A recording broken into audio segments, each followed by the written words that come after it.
GMP fans, it's been a long time since we've been on the air, but we're back with a vengeance because today we're covering the 1995 classic, Mighty Morphin Power Rangers, aka It's Morphin Time! Welcome to Popcorn Talk, featuring movie discussion, news, and interviews. Popcorn Talk, we talk movies. And now, here's Popcorn Talk's Guilty Movie Pleasure. Yes! Yes, ladies and gentlemen. For those of you who are just tuning in via audio, that has got to be the most confusing intro ever. Fuck is happening? But for those of you who are Mighty Morphin Power Ranger fans, you know that they make those sound effects when walking. In this movie, they literally do. There's a point where they're looking around and it's like, hey guys, what's over there? Look out. It's pretty incredible. It's because they move so swiftly. So swiftly. Even when just they're walking. Cuts through the breeze. Yeah. Or there's just they're always in a wind tunnel. Yeah. There's a sharp breeze wherever they are. We're back. Sorry, I was out of town. Jesse, you were in Australia? I was in Australia. Jesse was in Australia for 2 weeks. It timed out with I did a T-Mobile commercial, which you can see right now with Dexter Fowler, a personal enemy of you're gonna find out a lot about my enemies today, but Dexter Fowler, personal enemy. Personal enemy. And Bryce Harper too. Bryce Harper, personal enemy of mine. See, they were very nice to me. I thought they were lovely human beings and very funny. We can discuss on air if you want or off air. The thing is, are they against you? Who are you a fan of? An Orioles fan. Okay. And not to get too far into the nitty gritty here, but Dexter Fowler last offseason reportedly signed a contract with the Orioles, and then that somehow went away, and he signed a contract with the Cubs and was great and won the World Series. So you feel very... I get it. Just a deep hurt. Just from my personal experience with him, he is a very nice human being. I'm sure he's hilarious, and he's actually good at copy and handling dialogue. Half that stuff in the end with the back and forth when you see it, I'll post it on my Twitter page. It's improv, and he rolled with it. It's because he's awesome. Let me tell you why. Nice guy, and Bryce Harper was great too. It's because he's been coached to lie. So that's how he knows how to do. I'm gonna get in trouble with T-Mobile because Jesse has such an animosity. No, this is all fake hate. I'm totally. Anyways, we're back. That's what matters. We're back, and in honor of Power Rangers, the truncated title version of a childhood classic, we decided to go with, not we, I kind of forced Jesse to do this. Mighty Morphin Power Rangers, the 1995 movie. Yeah. And first off, I want to please encourage you to start a dialogue with me on Twitter about what you thought about the new Power Rangers movie. I'll just give you my quick spoiler-free review. I like the concept of it. I like that they tried to make it grittier and a little bit more of a modern-day superhero film with an edge to it. I feel like they focused way too much on the teenagers being angsty and not fun. I wanted fun with a little bit of angst, not angst with a sprinkling of fun. And it takes them an hour and 40 minutes before they morph. They do not morph until the last 15 minutes of the movie, and it drives me crazy. Let me ask you this. Do you feel like they are morphing the whole time? And it's just like a slow morph? It's a slow morph. You feel like they're morphing inside. Yeah, see? Inside. So there you go. Actually, that's the problem. They hit you over the head with this message of you have to be selfless and work as a team. And it's like, the audience gets it. Just morph and do some martial arts. So I do think that the cast did really well. And I think it's going to be a cool franchise come the second one. And I guarantee you the first one was all budget stuff. I guarantee you they were like, I don't know if anybody's going to... I don't guarantee you. I'm guessing. Well, I'm guessing they were like, who we don't know if anybody's going to watch Power Rangers, so let's just put this much money instead of Then why, if you're gonna have a movie that's only set up for potential movies in the future, why are we even doing it? I hate it when you see something, you're like, well, the second one will be good. The second one's gonna be good. Yeah, like I said, I enjoyed it, but the first act and the third act is great. The middle goes on forever, and the only fun moment is Elizabeth Banks being ridiculous as Rita Repulsa. Oh, and they have a training montage where they fight a bunch of putties. Is there which a lot is real of fun? Tons. Yeah. So Jesse, I don't know about you, but I was a big just give backstory on this. I was about 12 years old when the Power Rangers came out, and I was right on the edge of where it was not cool to like Power Rangers, but I kind of hid it and watched it at home and never brought it up at school. And in fact, I was so embarrassed that later on in life, those were the only toys from my childhood I sold off, and now I severely regret it because the Dragon Zord and the White Tiger Zord are each worth $200, and I think I sold them for $20 each. I'm furious about that. Opportunity. But I loved this show as a kid, as a preteen basically. I cried when Green Ranger left the show. I can't remember if he died or left the show. It's been a while. He probably just But then he left the came show. back as the White Ranger, and I was just like, I was such a huge fan of this. And when the movie came out, I loved it. I thought it was awesome. Now watching it as an adult, it's totally a guilty pleasure for me because I have the nostalgia of watching it as a child, but it's ridiculous. This movie is terribly awesome. It's awesome for nostalgia's sake. I can't wait to hear though what you think, since you have no background on Power Rangers and no love for this from your childhood. So what was it like for you? Because I could still look at it fondly and go, this movie. So a couple, just to like contextualize my background here. I was aware of the Power Rangers. It's not something that I passively avoided. I very actively avoided it because I was an enormous Teenage Mutant Ninja Turtles fan. An enormous Teenage Mutant Ninja Turtles So fan. was I. And I saw You were it. so much so that... I was such a loyalist that when Power Rangers came along and like a guy 1 year younger than me was like, Power Rangers, I was like, yeah, but what about Teenage Mutant Ninja Turtles? And he was like, what? And I was like, fuck the Power Rangers. This explains your That's- animosity towards baseball. towards as well. everything. You just have an extreme knee-jerk reaction to this kind of stuff. It's just like the loyalist You're a loyal- mentality. yeah, and you're a it's loyalist. like if you are threatening my thing, then like I'm gonna ignore your thing. So I actively So this avoided was your the Power first Rangers. dabble. This was your first dipping your toe into the Power Rangers land. Did you know the aesthetic of it or anything? Kind of. I knew it Oh was shit! like Kind of. Then knew- you were. What was your reaction to this movie? it was tough. It was very difficult to get through. You actually texted me as I was watching it, and you were like, try and picture being a 10-year-old watching this. Yeah. And that like kind of softened it a little bit for me. I was like, yeah, I could see where like It's like watching parts of this are fun. The Super and, like, Mario Brothers movie now. If you saw it as a kid, you remember it and you look at it fondly. Sure. But you can recognize now it's terrible. Or Yeah. the original Mortal Kombat movie.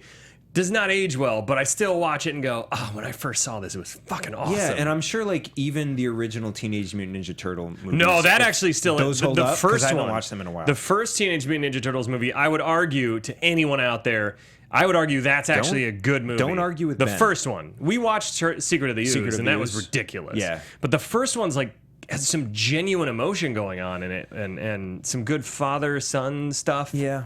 All right. Well, so I just had like I had a ton of questions. It's like We'll get into 'em for it's sure. fascinating how much background this movie actually needed. Like, Well, they I leave out. They just assume you've watched the entire series. Because why would you see this movie if you haven't watched the This series? literally is just like an hour and a half long episode because Right. they give you a little setup in the beginning, but not really, and they don't set up the characters. First off, most of these Rangers are different than I remember. They switched them out like towards the end of the second or third. I can't remember now, but I remembered a very different crew with like Trini and Zach and all of them, and not Rocky, the Red Ranger, who's like the worst actor on the There were, planet. like a couple of those Rangers didn't have any lines. Like it was really. Aisha, I think Aisha's one of them. Yeah. And Rocky barely say anything. It was the White Ranger and the Pink Ranger like carried the whole load. movie. That was The it. whole movie. Because of his sweet ponytail. Yeah, that's it. And That's she was the cute one. I think it was just Jason David Frank and Amy Jo Johnson are the only two that Because they said had anything. 3 names. The other ones Amy didn't Jo have Johnson, 3 names. Jason David Frank. So, they make a little cameo in the new one. And spoiler, stop listening if you don't want to hear their cameo. Stop listening. I'm giving you 3 more seconds. Their cameo sucks because it's about 2 seconds long and they're taking photos in the end action scene. That's it. They don't give them a line. That's all they could give him. Come on, Jason David Frank and Amy Jo Johnson. I feel like I just said the wrong. No, Jason David Frank and Amy Jo Johnson. Give them a line. They're both still competent actors and human beings. That'd be so funny. They were featured background, which pissed me off so much. It would be great if they gave them like each two full scenes, and then they watched it and they're like, you know what? It would be better if we just I'm sure had that them happened in the background. I'm sure This that is happened. Not great. Anyways, I want to get into this because there's so much I want to talk about. First, we're going to do the plot in under 3 minutes. So, Josh in the booth, are you ready for that? All right. In 3, 2, 1. So we start off with this really kind of weird voiceover in British, with this British voice saying like, hey, this is what happened. This is the Power Rangers. This is sort of a setup for those of you who are uninitiated, but not really. And then randomly we're in a skydiving scene with the Power Rangers all wearing the colors that are the Rangers, which no one ever suspected that these 5 teens that happen to wear the exact colors of the Power Rangers are the Power Rangers. They never suspect that. Anyways, Bulk and Skull, the 2 bullies, are with them for some reason too.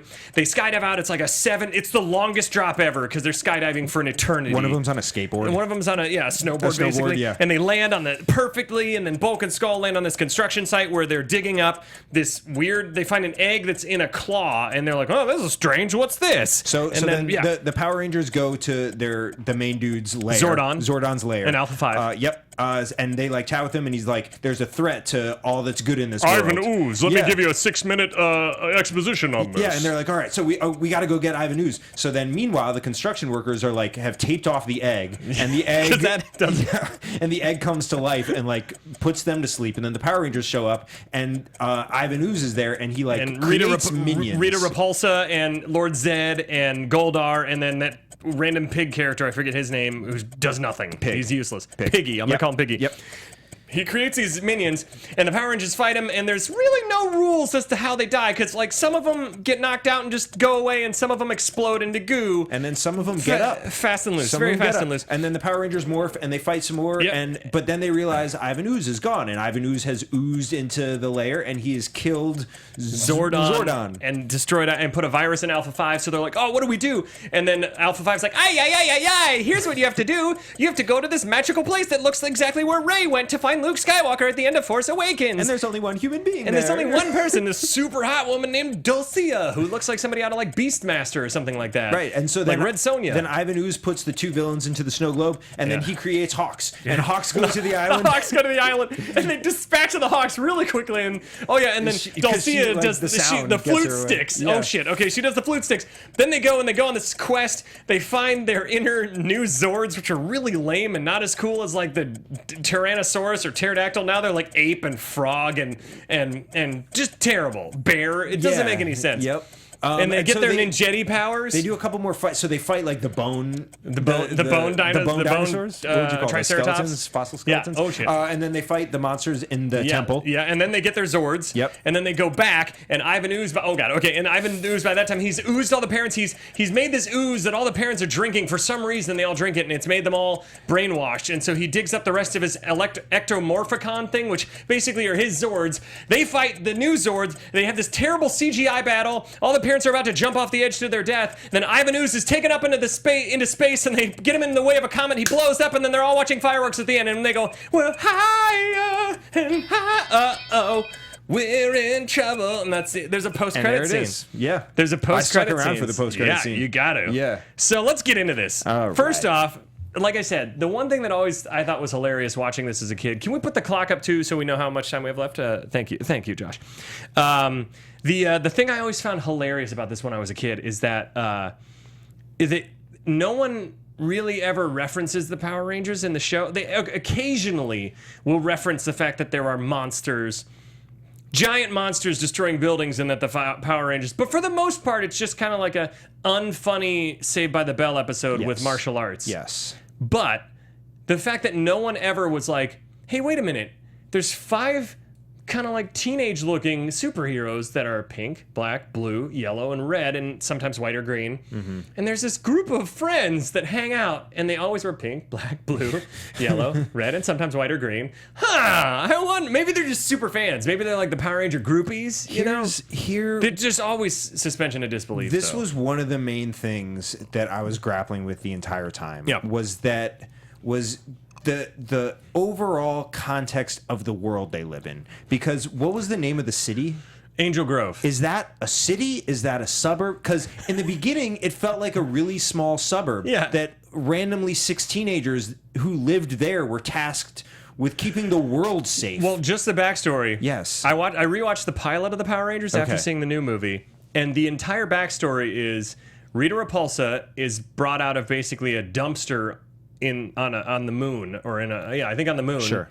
She's been there for 6,000 years. She's like, I'm finally free.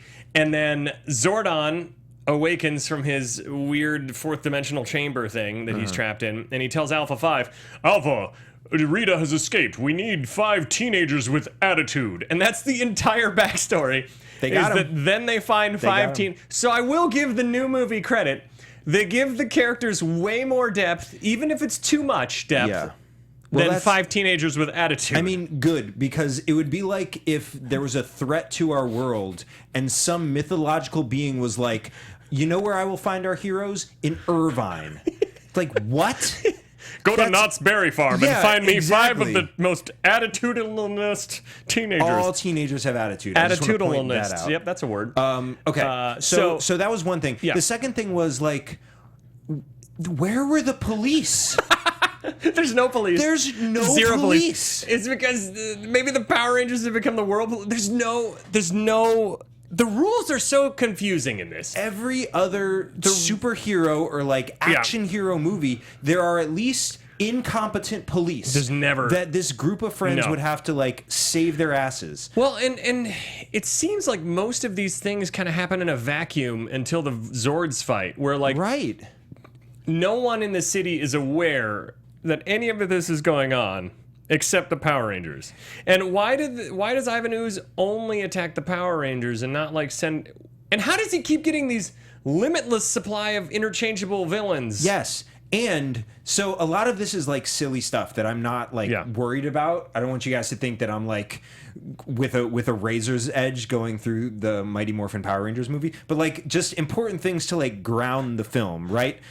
So where are the police? And also like all these kids, and we're skipping ahead here, all these kids didn't realize that their parents were brainwashed. It took one 10-year-old to come in and be like, guys, where are our parents?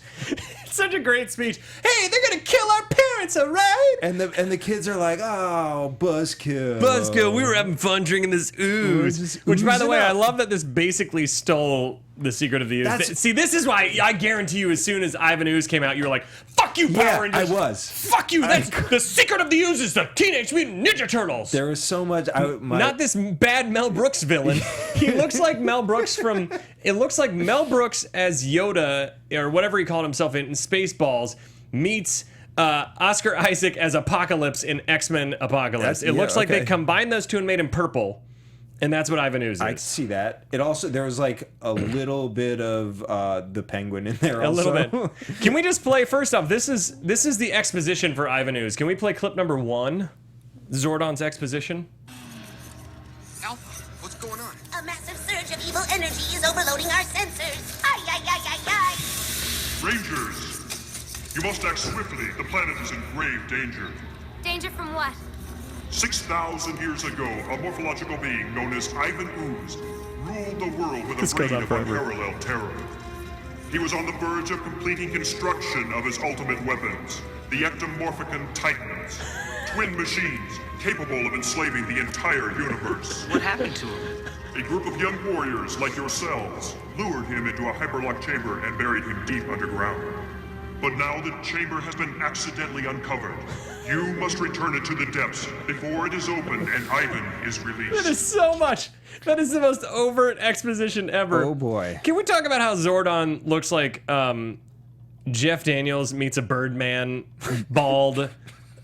It's like if Jeff Daniels played a Birdman, like played one of the, what are those called in Dark Crystal? The bird creatures, acnids or something. Sure. If he played one of them and was bald, that's what this guy looks like. Yeah. Zordon, even as a kid, I think Zordon looked really stupid to me. I was like, what is that? He's also like a little ghosty. Like there were, so what you're saying Zordon is like, is Bryan Cranston in the new one, by the way. I was just gonna say, like they had some casting It's the opportunities Crayon for Man. the new ones. Bryan the Cranston. That's ones. what I just made it. The That's his Crayon new Man. name. Hashtag the Crayon Man. The Crayon Man can.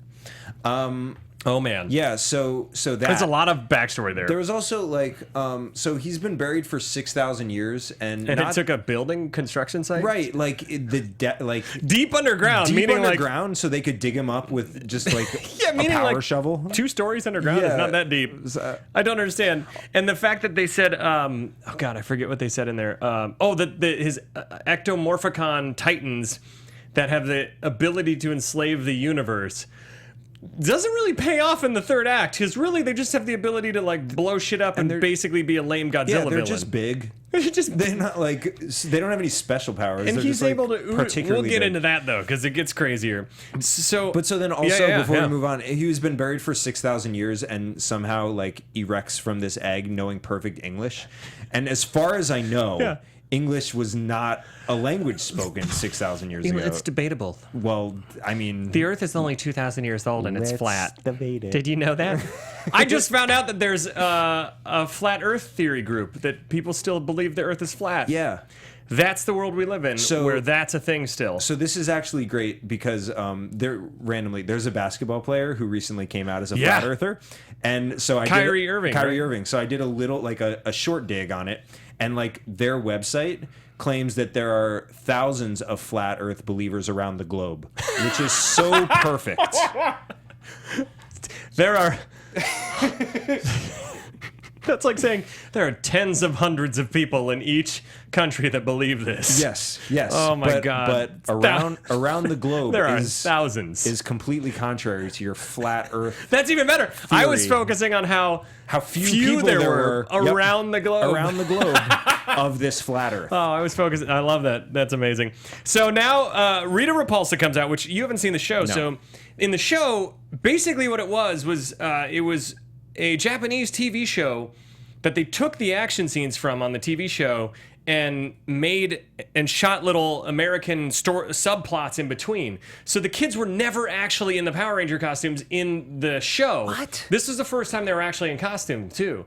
This was the first time, as far as I know, and correct me if I'm wrong, Internet, but on the show, that's why, like, Jason, who's pretty jacked, or Tommy, who's pretty jacked, the second he becomes a Power Ranger, he's a little like a lean Japanese guy. Well, they morphed. They morphed, Yeah. yeah, completely.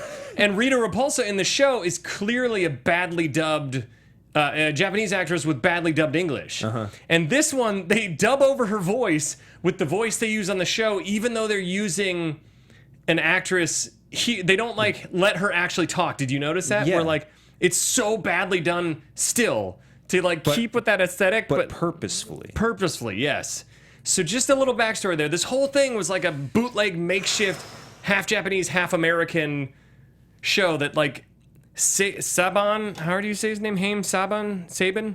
The guy who came up with it's brilliant. It's a brilliant idea to be like, they already did the expensive shit. We just have to shoot some like studio lot high school drama and make millions. It's the most phenomenal. brilliant thing ever. Good for him. And we ate it up. Now here's And the thing. we continue to. We continue to. So now, Ivan Ooze, can we play clip number 2? Because this is when Ooze returns. Oh, not that one.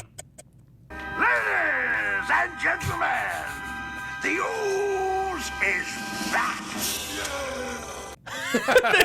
Goldar's is the best. Yeah! Which in the new movie, they make Goldar kind of cool and weird and a little frightening. But in this one, Goldar's just an idiot. He's like, I'm Goldar! Yeah! It's terrible.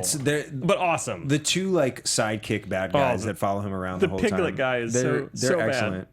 So, the Ooze is back. I mean, come on. How ridiculous is this guy? He has that weird chin that's like two horns crossing each other for some reason. I don't fully understand what's going on. That's like And it's- facial hair. Like it's not facial hair, but it's like his he version of a formed his Ivan face Ooze to goatee. create goatee. Yeah, I could see that. I'm trying to think if I have any ad libs for the Ooze is back. Well, let's hear it one more time. Let's hear it one more while time. we think about it. Ladies and gentlemen, the Ooze is back. You know, actually, I do. I was at WonderCon this weekend, and they had a trauma booth, with Lloyd Kaufman and all that. Yeah. And they do a lot of stuff with, like, Class of Nukem High and all that stuff. And their movies are kind of slimy in a good way. They're fun, but they're ridiculous. And I guess they're rolling out a few different new catchphrases. And Lloyd Kaufman's such a nice guy. He's a total ham.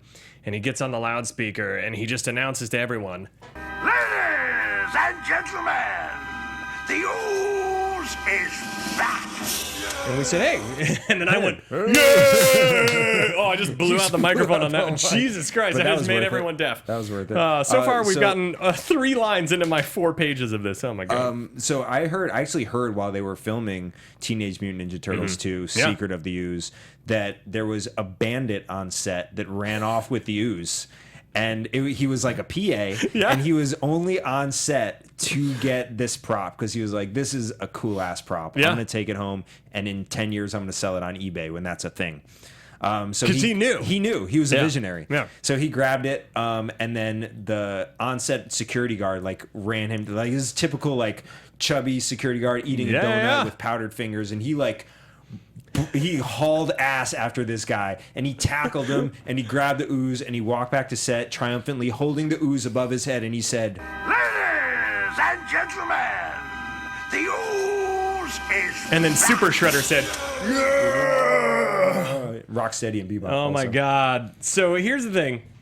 Now we first off, Lord Zed. It was my favorite villain. He's the guy with like the cool Z like. Yeah. What do you call that on a car? Why am I forgetting? HUD thing on a car, like a beamer thing. What do you call that? Hood ornament. ornament. It's like he has a hood ornament Yep. on his helmet, and Yep. I love that. And I also don't, on his staff. I don't know He has why the same hood thing. ornament escaped my brain. You know when easy words escape your brain? Yeah. It makes me feel really dumb. It makes me feel like Trump. Anyways, so where'd that come from? I had to get political once.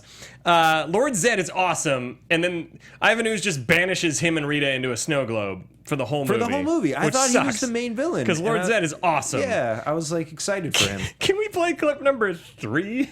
What is that odious stench? Smells like teenagers. My favorite is teenagers.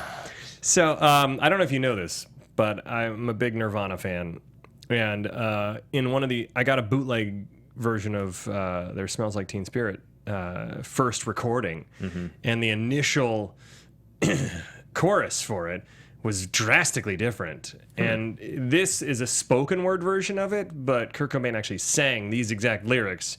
And it just, it's a normal like thing, and then it hits in and goes, What is that odious stench? Smells like teenagers. it's pretty, instead of smells Wow. like Teen Spirit, That it was- smells like That hit teenagers. me Right there. Right? When I was in high school, That was a terrible ad lib. no, on that my was part. great. It was terrible. You nailed it. My dad used to always like call us out in like really crazy ways, and it would like he'd act like he was really mad, but he was just like he was like doing a bit kind of. Yeah.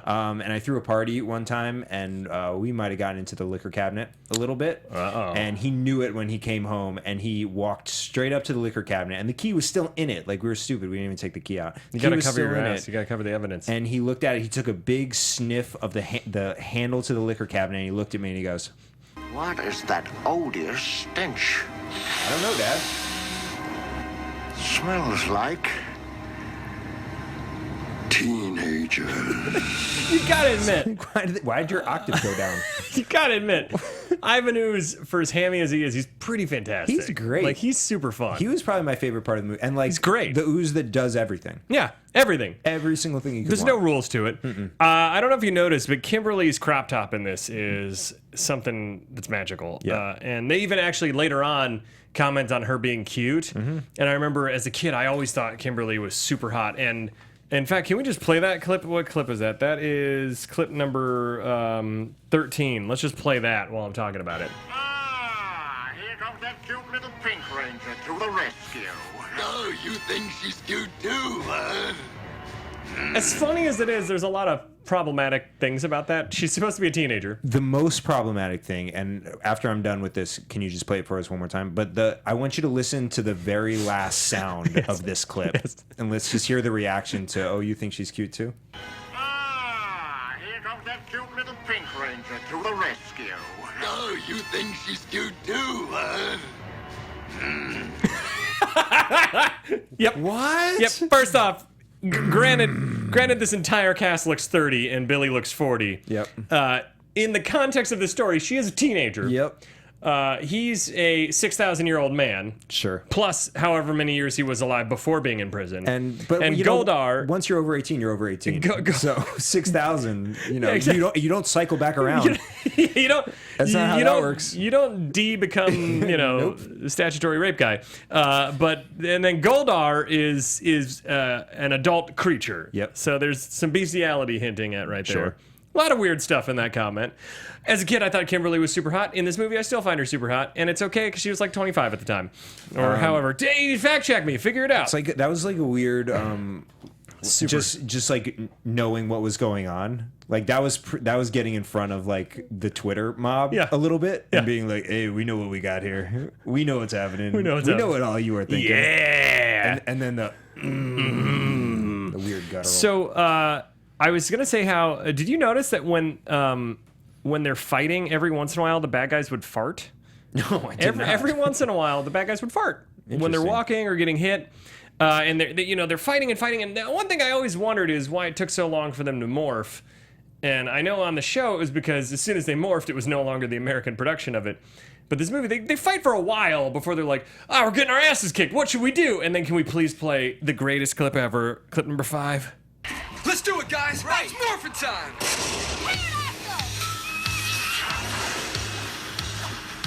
Triceratops. Tyrannosaurus. Mastodon. That's, I think, the only line he has in the movie. That's one of her 4 lines. White tiger. There were 2 tigers. Why were there 2 tigers? I don't know. I like the Dragonzord better. And the jumping over the camera shot. Yeah. Which in the TV show, anytime the putties attack, which you didn't see in this movie, but they're these guys in spandex with boulder heads on and basically boulder hands because they're made out of putty.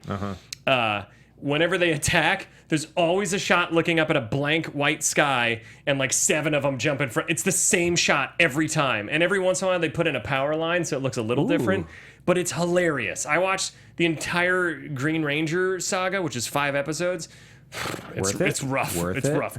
But it's hilarious to see the shots they reuse. So we get the morphin' time. They're in their costumes. Their costumes look way cooler than the TV show because the TV show, they're just spandex.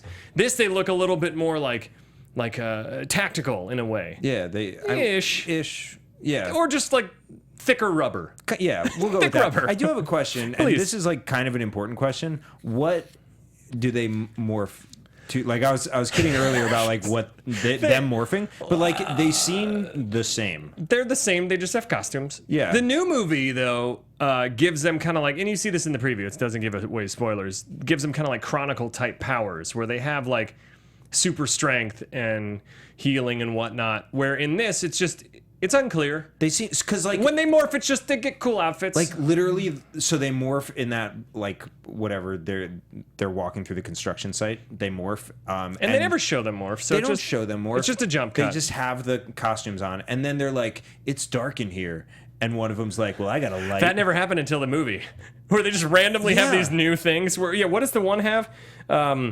She has headlights on her tiger helmet, and then he has a random He's got a heat sensor, but like they basically just morphed into like an all-in-one tool from the Home Depot.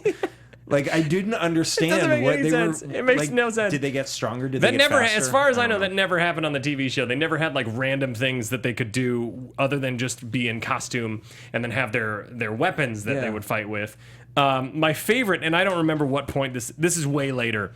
But since we're on the point of random weapons, when Tommy, with the white tiger staff, or the sword that he has, when he flings it up in the air, and randomly the handle of it with the tiger on it shoots lasers out of the tiger's eyes and knocks the boulder down later on in the fight scene. Yeah. It's like, where the hell did that come from? And why didn't you... It just seems like whatever powers they needed in that moment, the writers are like, hey, let's shoot lasers out of it. They could probably do this. Hey, the helmet turns into headlights. Also, speaking of why weren't they doing this the whole time? You know how they can like pretty much teleport in that like rainbow streak? Yeah.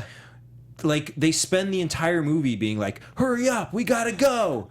And like, why don't you guys just fly there? As far as I know, I think it was damaged when Zordon was half killed. Maybe. Okay. But then how did they get? Because I think they had because they did that because they had to the just enough planet. energy left to go. We got to get into that part. Oh my God, we have so much to get into still. Okay, so there's a thunder whip and a grappling hook randomly. Like they just have all these weapons that I don't understand where they come from. Oh God, some of the kicks in this movie are hilarious. There's the rapid cheesy sidekick and he's like running on his chest. The corkscrew kick, which we're just gonna play that one because it's amazing. That one is clip number 10. The Jetty corkscrew kick. Tommy's just circling like this through the air, and then he kicks him, and then he goes, 8-ball, quarter pocket, and then he blows up, which none of the rest of them blow up until that part. He blows up and like disintegrates. He just disappears in thin air. And we'll get to the ninjetti stuff, but you don't know how he learned that this was a thing. It just happened. Like every single move they do in this movie, I love it because it's like the writers are just like, oh shit, what should he do right now? What would be cool? Corkscrew kick? But then the other thing, so if they're gonna do that, corkscrew kick, when he makes contact with the guy needs to then spin into the wall. Yep. But the guy just flies straight back into the wall. So I it's agree with that. no different than him kicking him normally. He just corkscrewed. I love and it. I don't know why. I love that. Oh, wait. While we're talking about other things, I forgot please. I got to do a live read before the show is over. How about that? do it. Let's do this. So, guys, we are sponsored here at Guilty Movie Pleasures by Blue Apron. It's a amazing service that brings you food straight to your door. It's pretty incredible. It's the #1 fresh ingredient and recipe delivery service in the country. And basically what they do is they make it easy on you. They give you the exact portions and ingredients and directions on what you need to make a meal. Which is so great, because like how often do you go to the grocery store and you buy like a bushel of carrots and you only need one for a recipe, and you're not going to eat the rest of those and carrots. All go bad. They all go bad. They all go moldy. You waste more money going to the grocery store. It's under $10 per person for a delicious meal. They give you they have 150 local farms. They do seafood that's sustainable. They do chicken, pork, and it's all responsibly raised, which a lot of the times you're kind of in a crapshoot if you go to Ralph's. You don't know what you're going to get. This is all responsibly raised. It has low impact on the environment. Everything that they do, it also, there's studies that show that if you cook as a family, you kind of bond more. And I know as you and your wife, me and my wife, it bonds you, and it also makes the other person feel better when you're kind of making an effort. Because I'm terrible at cooking. I'm the worst. This makes it super easy for me. I need directions, and I need something under 40 minutes, and that's what this does. Is perfect. With everything right there. And the best part about this, because otherwise I'm in the cupboards going, where's the coriander? and I don't even know what it's coriander here. It's in is. this little bag that they send you, and they don't ever send you cereal, which is great for me because that means I get variety. There you go, exactly. And I don't know what you've tried, but I tried the Parmesan crusted chicken, and it was super good with the creamy fettuccine and the roasted broccoli. That's been my jam so far. I like anything crusted with Parmesan. There was a chicken thing with lentils that I had. Chicken thing. I think that's what it's called. Chicken thing with lentils. It was pan. We cooked it in the pan, and there Yeah. were lentils, and there was and then there was like a spinach salad. I forget what the green was, but it was not a green that I would ever buy normally. I would buy iceberg lettuce. And also, I don't know if you tried this feature out yet, but they're flexible. You can customize your own recipes, so you don't have to just go with what they give you. You can kind of like say you're gluten free or you're allergic to something. You can exchange things in that. And also, like I said, 40 minutes or less, which is awesome. And they guarantee that every ingredient delivered arrives ready to cook and fresh, which is awesome. Because I don't know how many times I bought berries or something from the grocery store, and like a day later they're wilted and moldy. Or if you buy an avocado and you have to wait for the avocado to arrive, you have to wait like 5 days. This arrives ready to cook, and I love ready. it. So, guys, check out this week's menu and get your first 3 meals free. That's 3 meals free. That's like a $60 value. I don't know the exact I think math. 30, but you're not going to be able to find a better deal than this. Yeah.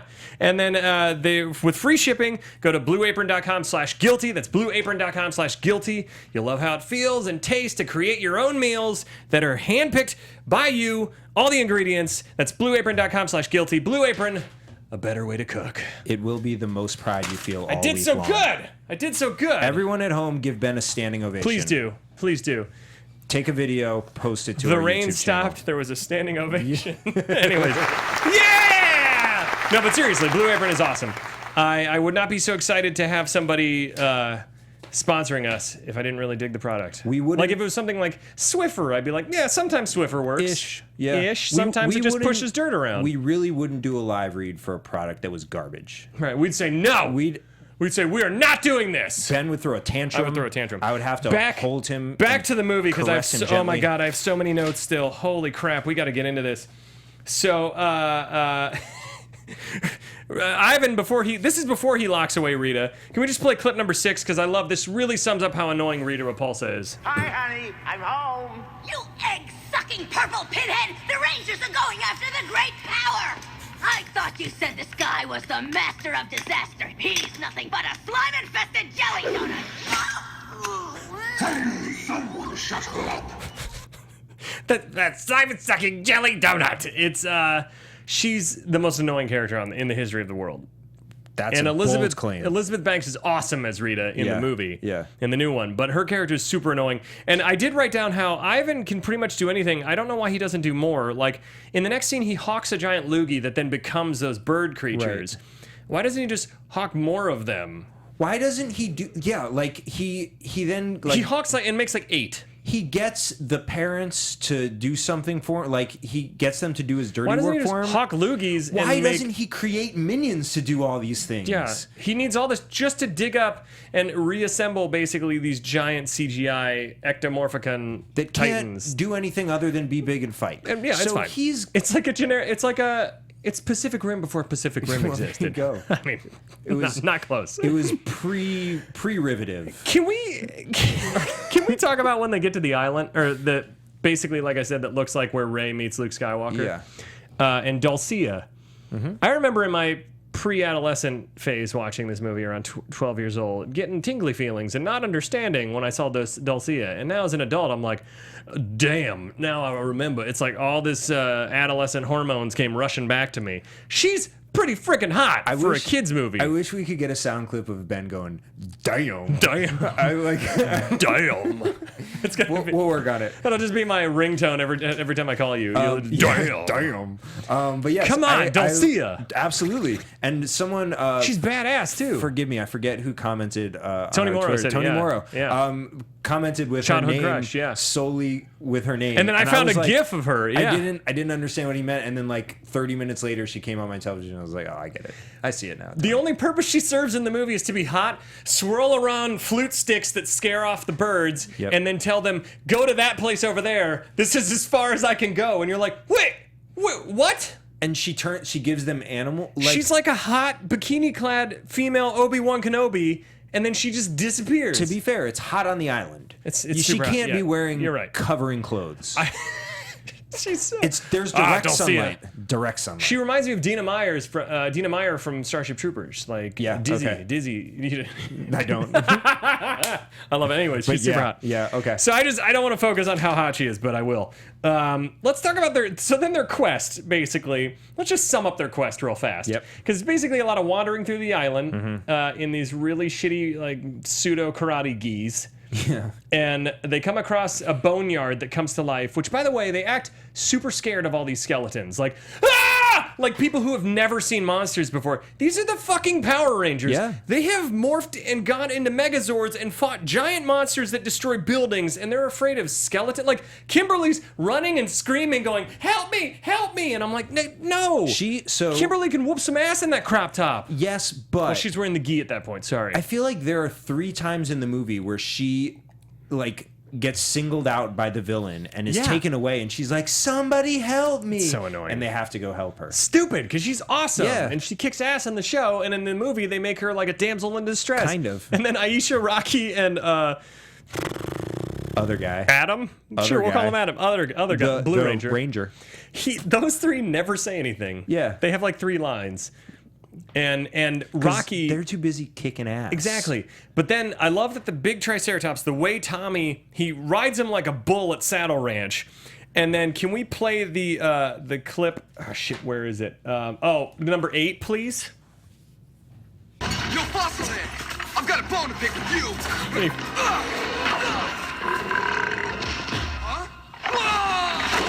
So he finds this one bone on this Triceratops fossil and pulls it out, which apparently makes the entire thing fall apart. It's like It's like the ejector seat of the entire thing. Yeah. And it burps. The fossil. This is another like bodily function sound effect that I love that they randomly make the dinosaur burp before dying. And they gave him a bodily function sound effect, or they gave it to something that has no body. No lungs. There's nothing where it could have diaphragm. that sound ever.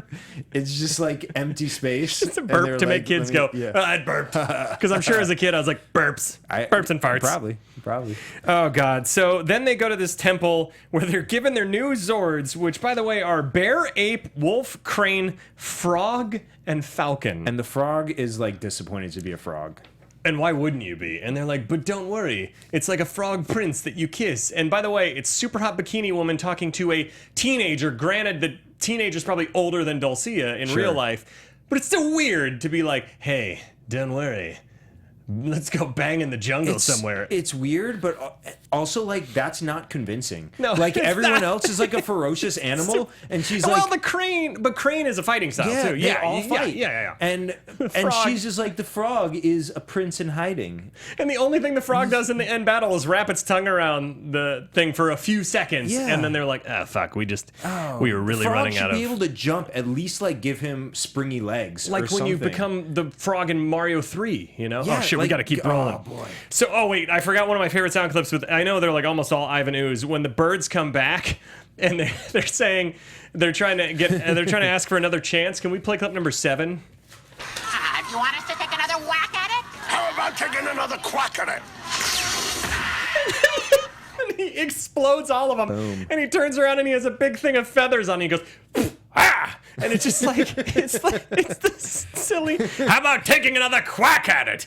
It's the puns in this movie are so overt. We got a bone to pick with you. Oh God, it's so good.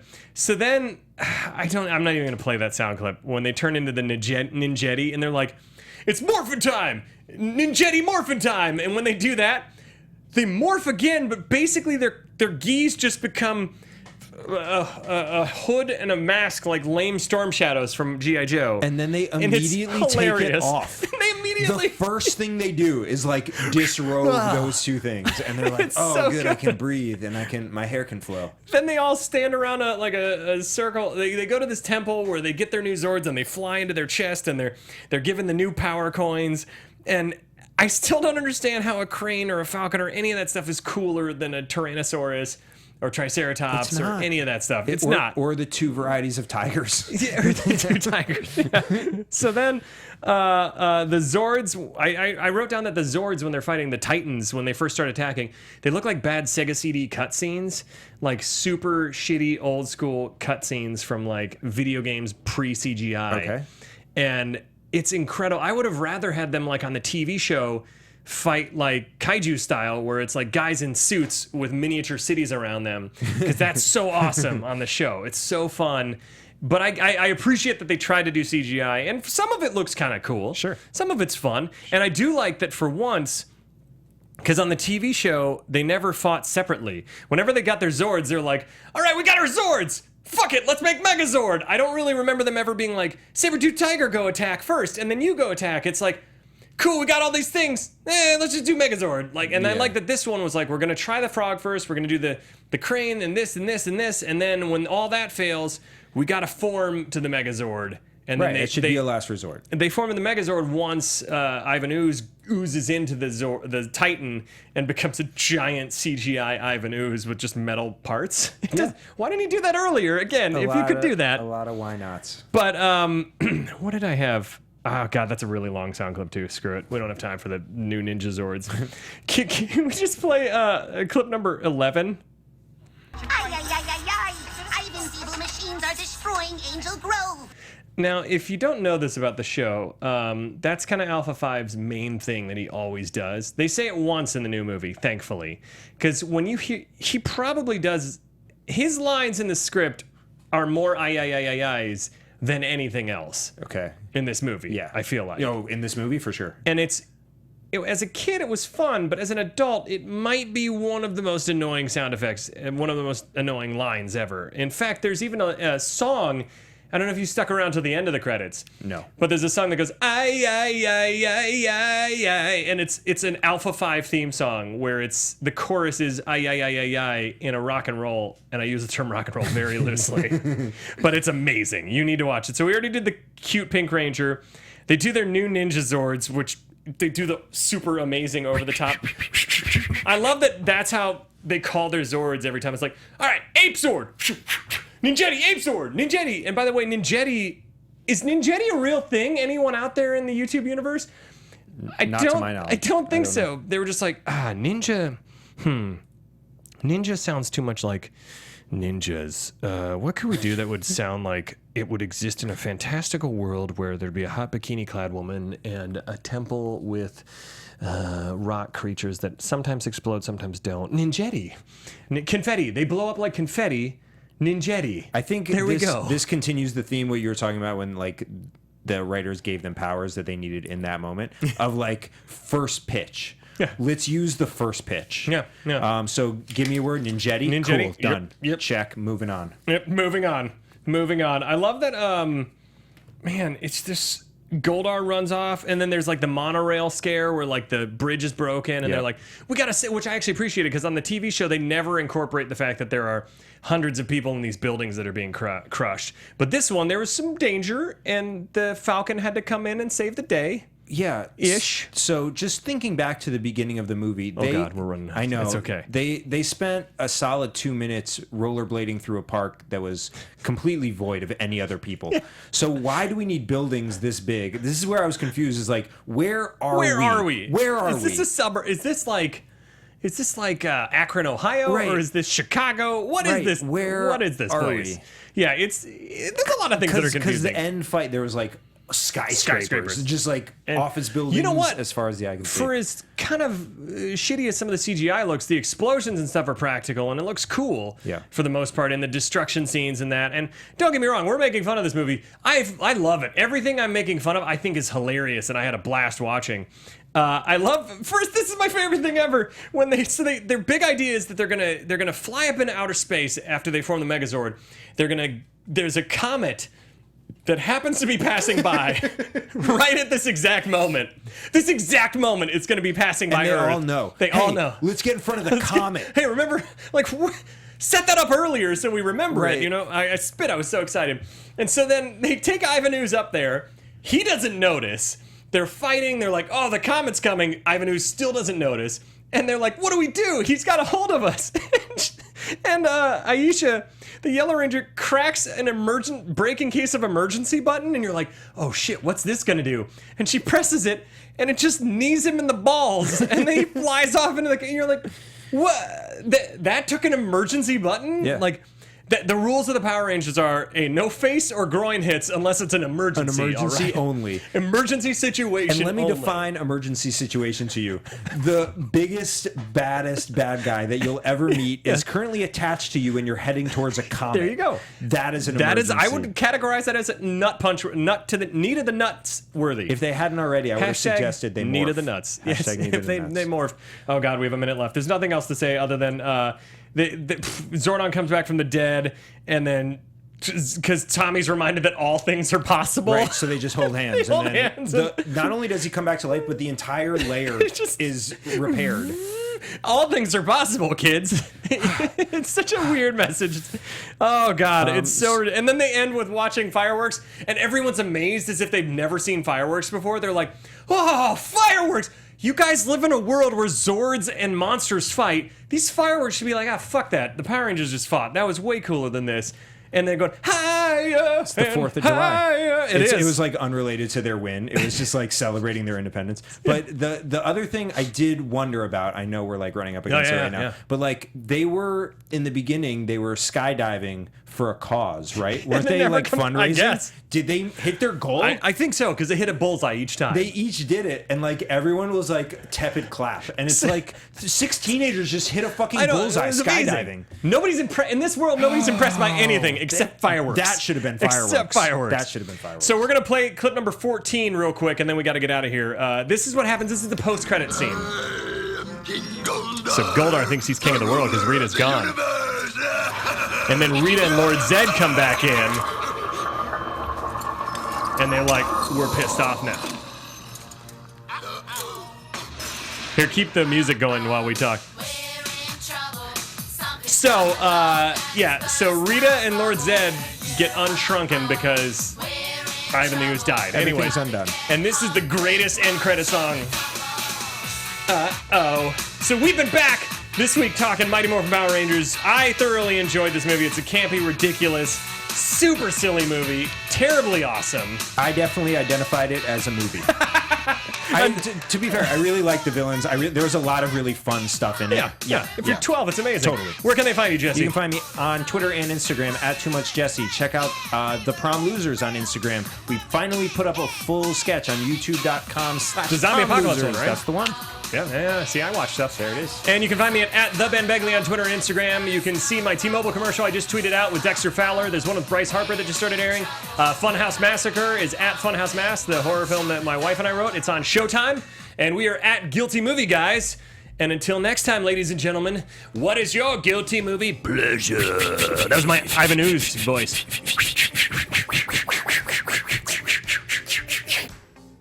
Producers Maria Menounos, Kevin Undergaro, Phil Svitek, and the entire Popcorn Talk Network. We would like to thank you for tuning in. For questions or comments, be sure to visit popcorntalk.com. I'm Sir Richard Wentworth, and this has been a presentation of the Popcorn Talk Network. The views expressed herein are those of the hosts only and do not necessarily reflect the views of the Popcorn Talk Network or its owners or principals.